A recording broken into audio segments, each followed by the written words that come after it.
This recording is incremental analysis, so I'll do one where you have a special order, a special price order or special order, whether you should retain or replace equipment, and one whether you should continue or eliminate a line of product. So the first one is a special order situation. So we manufacture toasters. For the first 8 months of the year, the company has the following operating results. We're operating at 75% of plant capacity, so they look like we're doing 400,000 units. We want to do an order for an additional 60,000, so we would be able to cover that.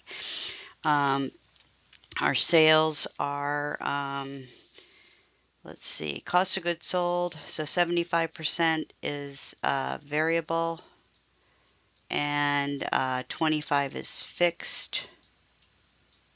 So fixed cost, variable cost. For that operating, we're split that 60% is variable cost and 40% is fixed cost. So, okay, we got that. And the special orders for 60,000 toasters at $8 a piece.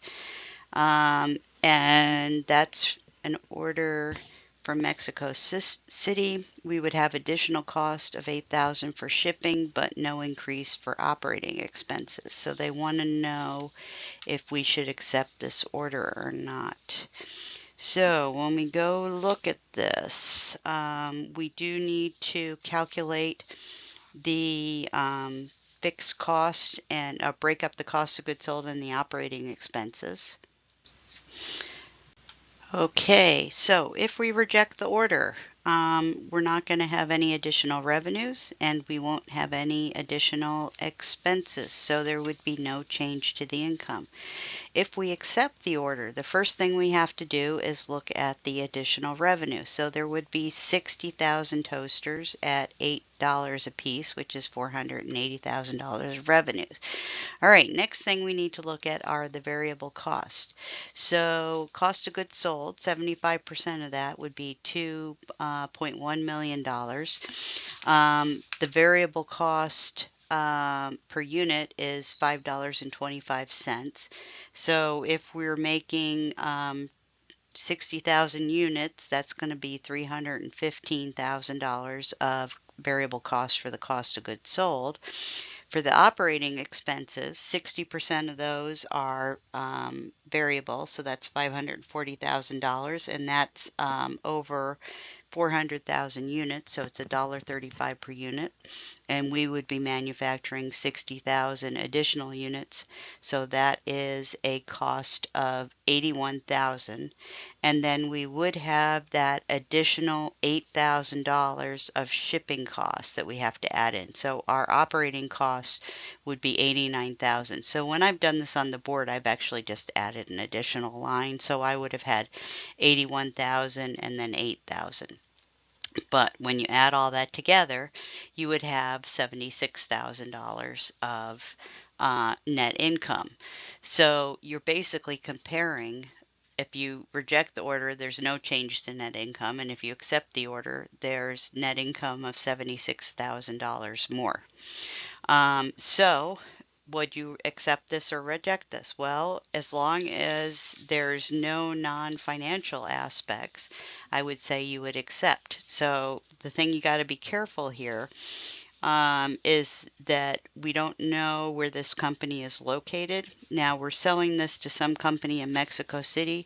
If our customers are in Mexico, it may cause a problem if we're selling this to someone in Mexico City. If we don't do any business in Mexico, then it might not be a problem to do this one-time order. Okay, next example.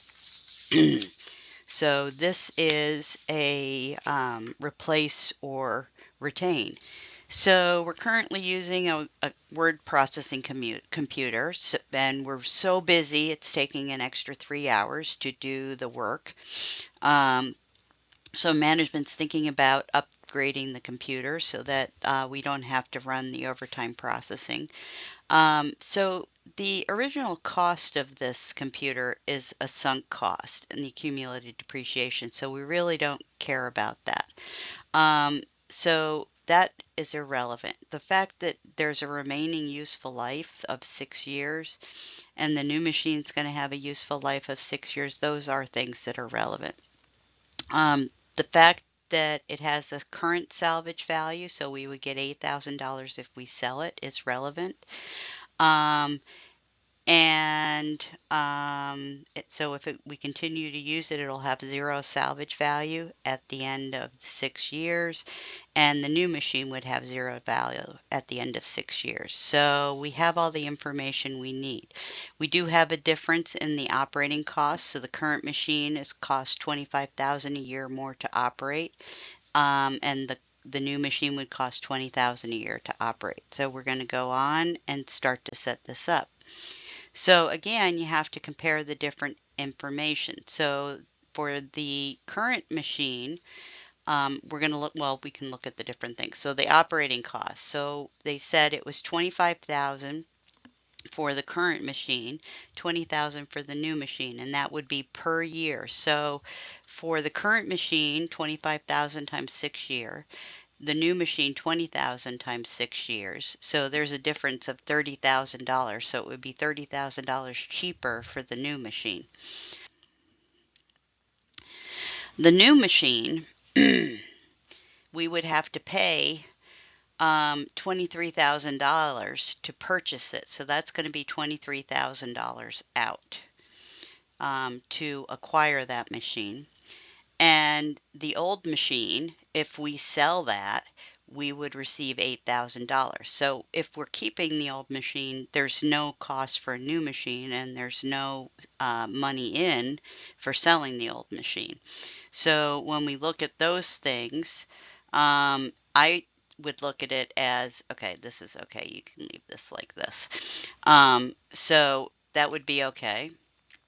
So when we add those things up, you see there's a cost here of $150,000, and on the replace machine there's a cost of $135,000.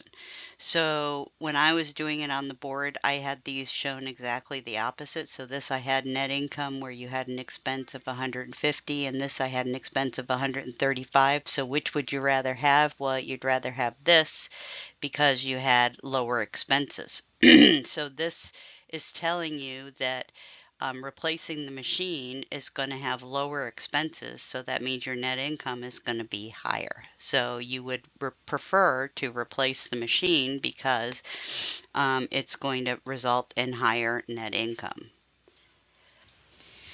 Okay, last but not least, we have the looking at eliminating a division or not.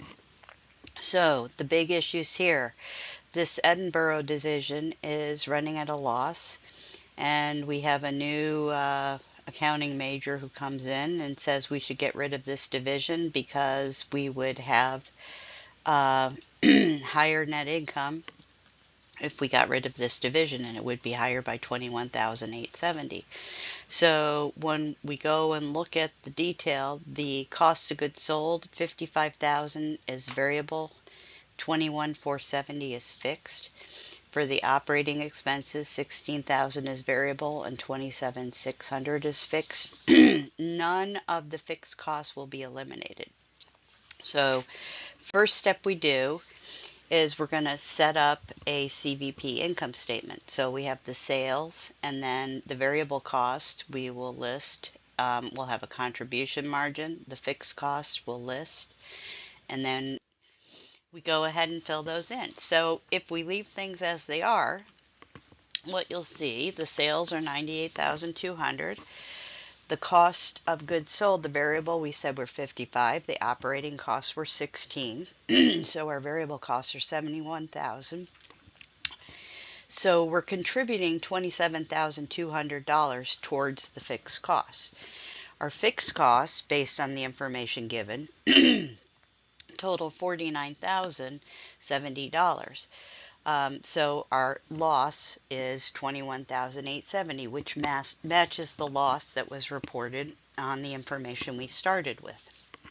Now, if we eliminate this, you'll see that all these variable costs go away, but they told us that the fixed costs will remain. So what we see is that the fixed cost remain. So it's the same amount. So this income that we had, or this contribution margin, goes away. So the loss actually increases by $27,200. So overall, the company does worse when we eliminate this part of the business, because it was contributing $27,200 towards the fixed costs. So the division should not be eliminated because it is contributing to the overall income of the company as a whole.